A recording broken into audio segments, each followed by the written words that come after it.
What up guys, selamat datang ke Jugador TV.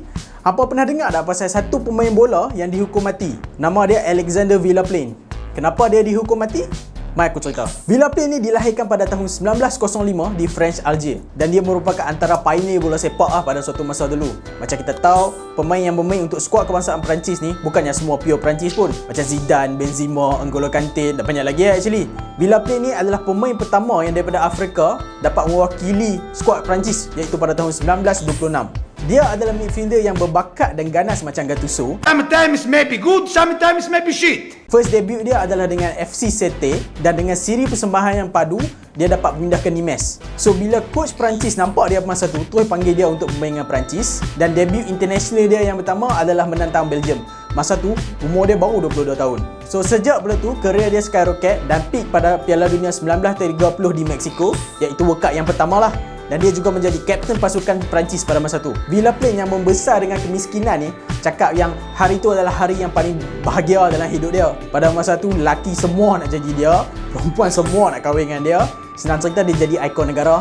Tapi lepas dia balik je daripada World Cup, fokus dia dah lari daripada bola sepak. Dan dia macam culture shock lah sebab dia dah jadi famous. Macam artis zaman sekarang, dia dah start pergi bar sampai lewat malam. Dia suka main judi kuda. Yang dekat tempat kuda ni dia start kenal mafia-mafia Perancis ni. So bila bola sepak dah jadi profesional di Perancis pada tahun 1932, kelab bola sepak Antibes offer Villaplane ni dengan kontrak yang sangat lumayan lah, supaya mereka boleh jadi juara Liga Perancis yang pertama.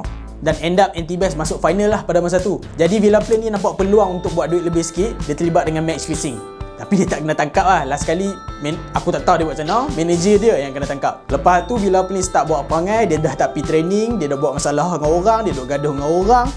And dia lah kali dia pindah ke Nice. Dan tak lama lepas tu dia bersara dengan kelab Division 2 Bordeaux. Kejahatan Villaplane ni mula terselah pada tahun 1940 lepas Nazi masuk Perancis. Nazi Hitler tu, untuk perjalanan yang macam Villaplane ni, kedatangan Nazi ke Perancis macam syurga sebab dia tahu dia boleh buat duit banyak. Dia guna connection yang dia ada untuk join rejim Hitler ni lah, dan join Gestapo Nazi ataupun dipanggil French Gestapo lah pada masa tu. Dan macam semua benda lah dalam dunia ni, dia start berawal-awal, dia jadi kuli. Tapi pada tahun 1944 dia dipromotkan menjadi salah satu ketua dalam 5 section Brigade Afrika Utara.